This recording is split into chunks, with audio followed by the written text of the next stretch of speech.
You're listening to the CyberWire Network, powered by N2K.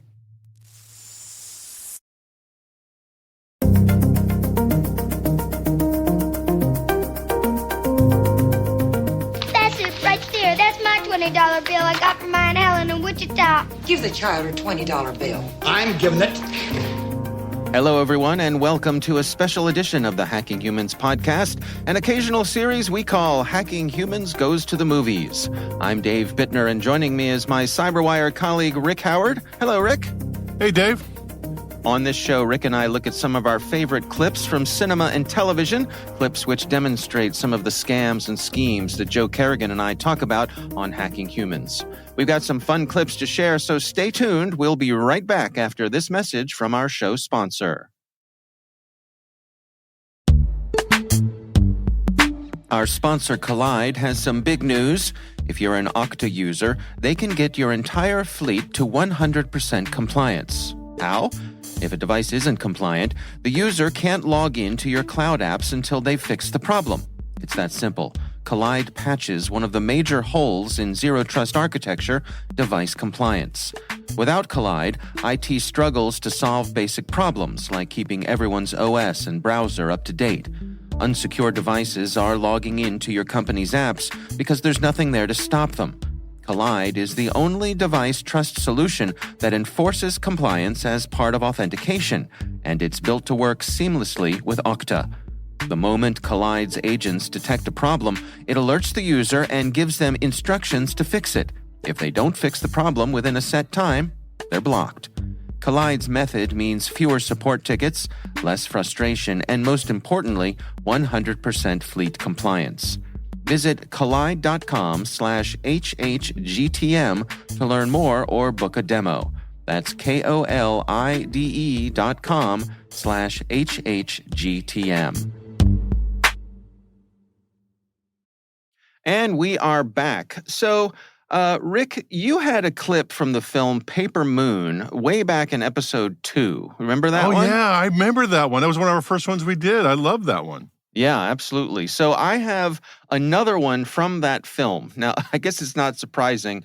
It's a film about scammers, really. Yeah. It follows a pair of scammers. So just for folks who aren't familiar with the movie, this is a film from 1973. It was directed by the great Peter Bogdanovich, and it starred real-life father and daughter Ryan and Tatum O'Neal. Yeah.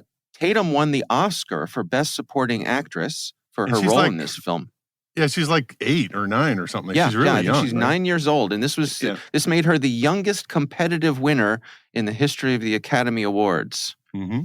I think what's her name? A Good Ship Lollipop gal, Shirley Temple. Shirley Temple. I think she may have gotten an honorary Oscar at a younger age, perhaps. But Tatum was the youngest to actually win one for doing the work. Wow. Yeah.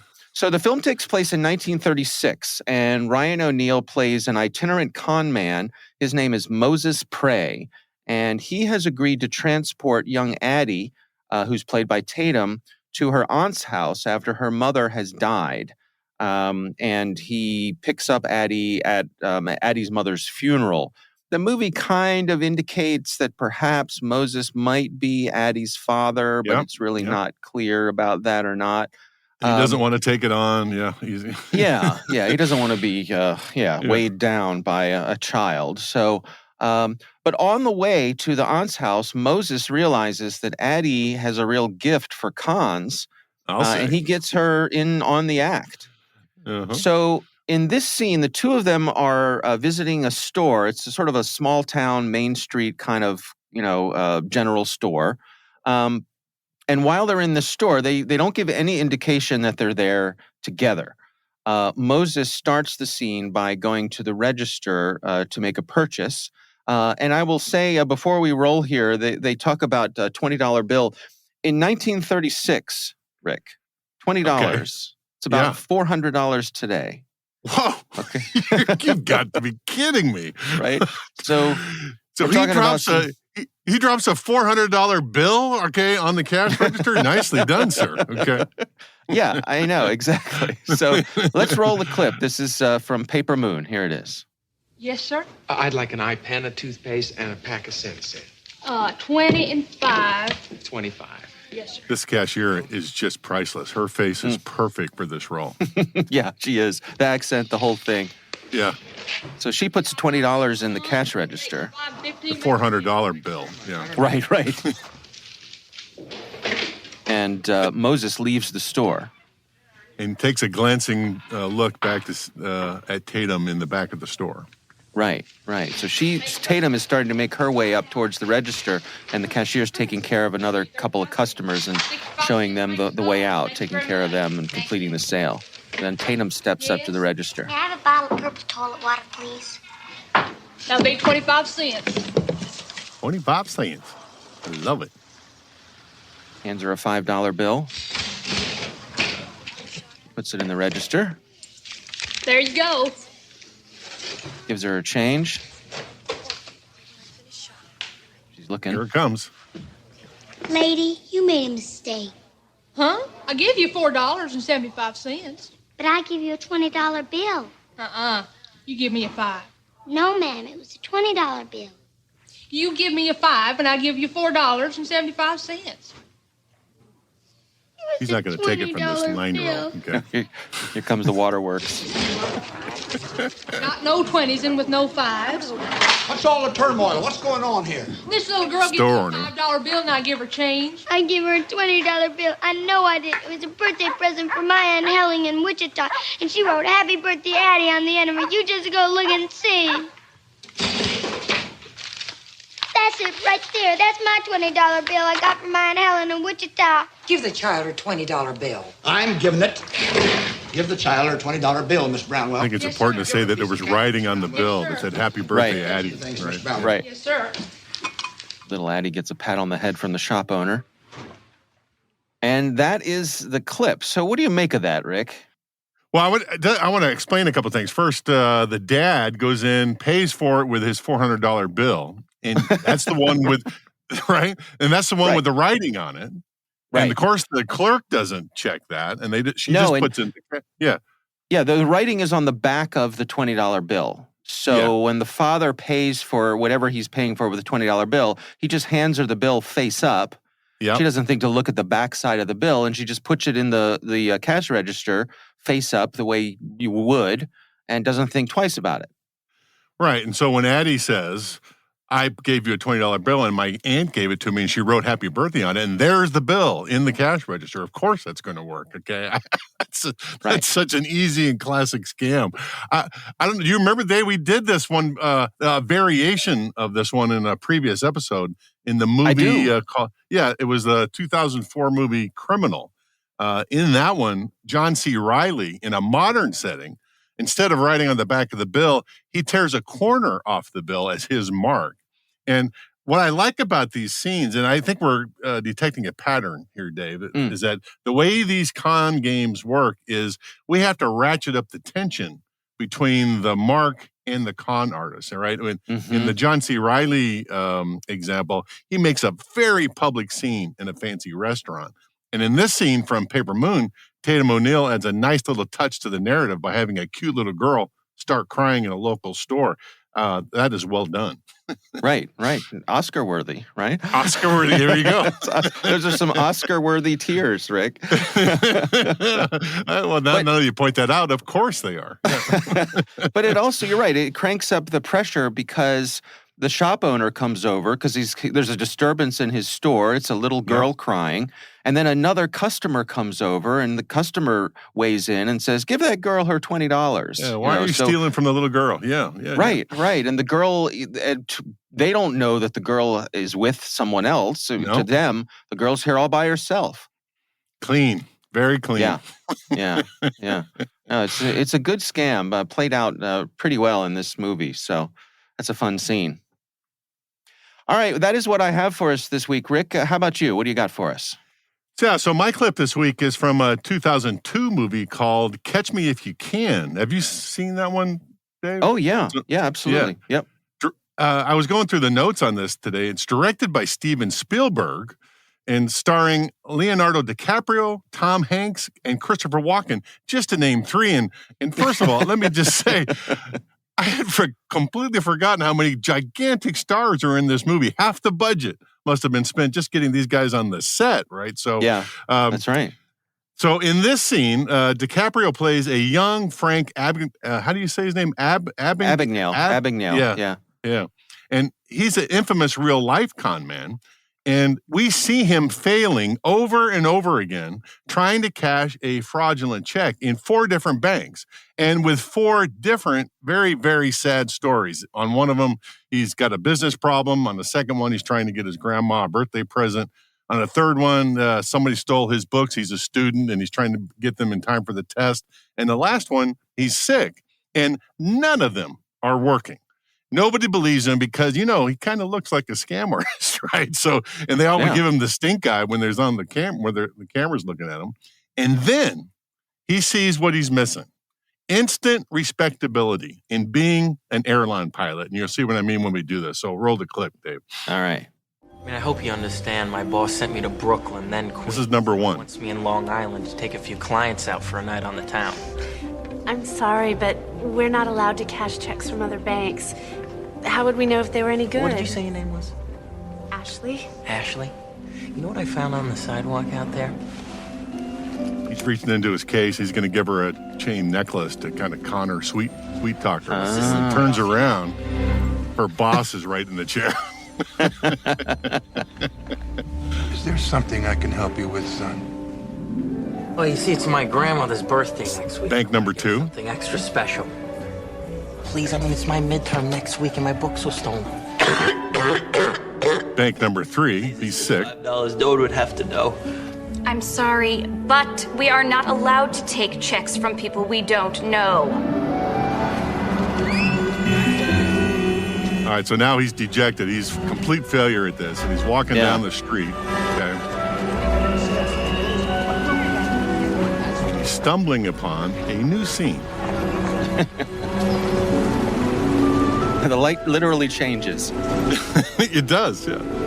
So it's a picture of a pilot for an airline getting out of a taxi with a bunch of stewardesses. And this guy radiates responsibility, maturity, trustworthiness.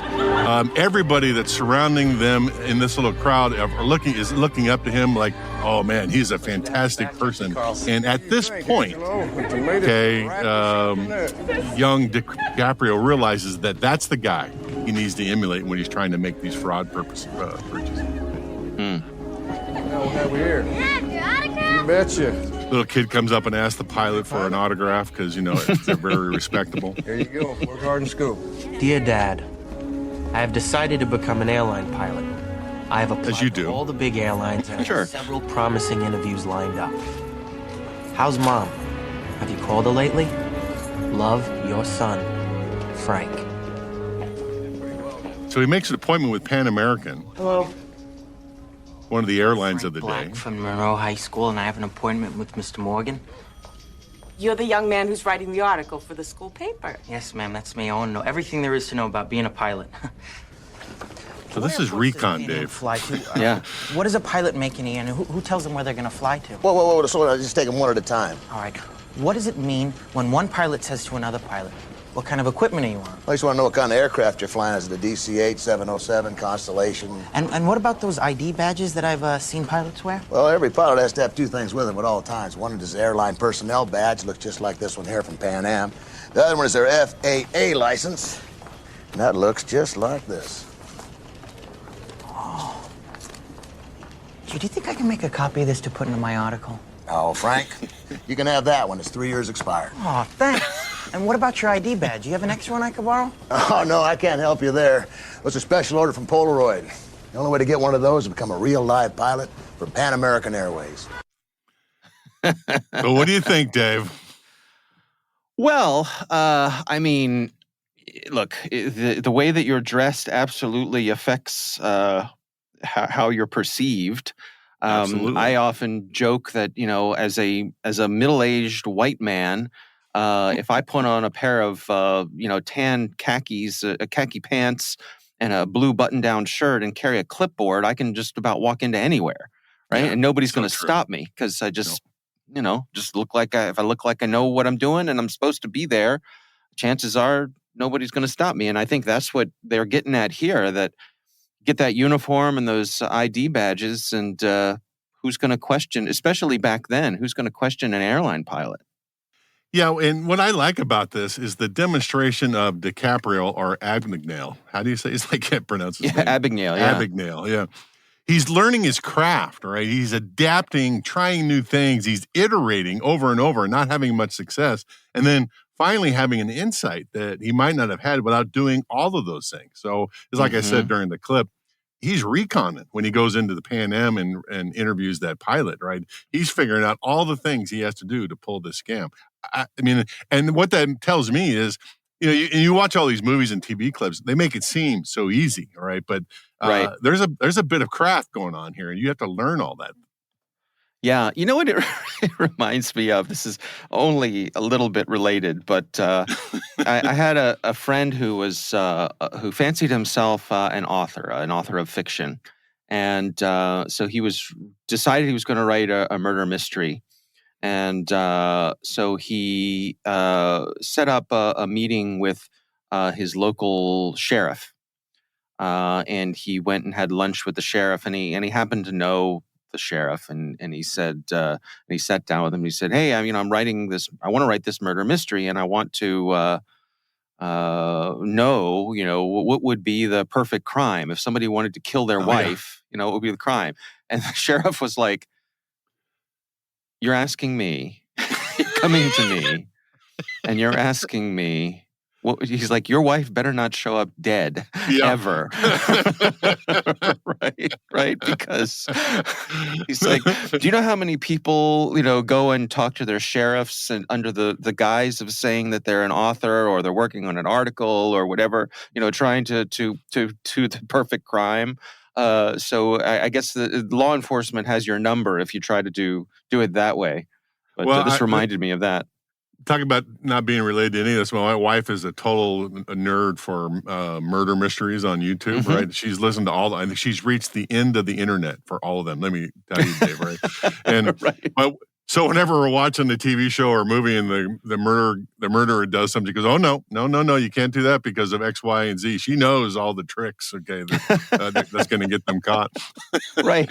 But isn't there a thing now, like there's like mystery writers and movie writers are their job has become much harder because of cell phones and the internet? Like there's all these movies now where they just pretend like people don't have cell phones because so many things wouldn't work if you were able to just make a call. That's exactly right. My daughters and I, who we all love horror movies, right? And so we want to write the movie where there's an actually scary movie where cell phones work, right? And right. I will say though that I have friends of mine, Dave, who try to do these scams when we go to security conferences, and one of the famous ones to do is go to the RSA security conference and just try to get into places that you're not supposed to get in. There's no malicious intent. It's just, having fun with the security crowd and whoever's there, right? I'm not going to mention any names, but, that seems to be a thing that goes on at the RSA security conference. I may have mentioned this here, but my wife is actually a master at that. Oh, I think you have mentioned that, yeah. Yeah. Say, I've been with her when she has talked our way into Disney World. Which, now granted, when she was in college, she worked at Disney World. So not unlike this clip here, she knew the lingo. She knows more than the average person does about how things work there. So it's very easy for her to establish rapport with the people at the gate and say all the right things. But, I just remember one time, and it was a situation where we had forgotten our tickets back at the hotel, and, we could go back and get them, but we would have lost an hour of our time at Disney World. And so, it's one of those things where I just stand back and I let her, because I hate watch her work. This is not me at all. I'm just like, oh, I guess we got to buy new tickets, but she's like, no, stand back. No, stand back, Amateur. Yeah, exactly. So I just stand back. I get myself out of earshot, because I don't want to give the whole thing away. And then, next thing she walks over to me and I'm she's with like, you too, Dave. She's like, my we're in. facial expression would give it away, right? Right, exactly. Right. She just walks over. She's like, we're in. Just follow me. Don't say anything. She's okay. I'm so glad she used the TV language. We're in. Okay. So. Yeah. That's right. Yeah. So it's fabulous. All right. Well, fun clips this week. And we would love to hear from you. If there's something that you would like us to consider for the show, you can email us. It's hackinghumans@thecyberwire.com. Thanks to our sponsor, Collide. Collide ensures that if a device isn't secure, it can't access your apps. There's zero trust for organizations with Okta. Learn more at kolide.com/HHGTM.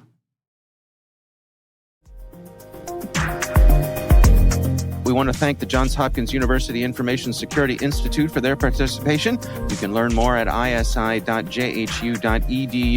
The Hacking Humans podcast is proudly produced in Maryland at the startup studios of Data Tribe, where they're co-building the next generation of cybersecurity teams and technologies.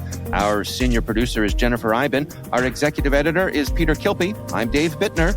I'm Rick Howard. Thanks for listening.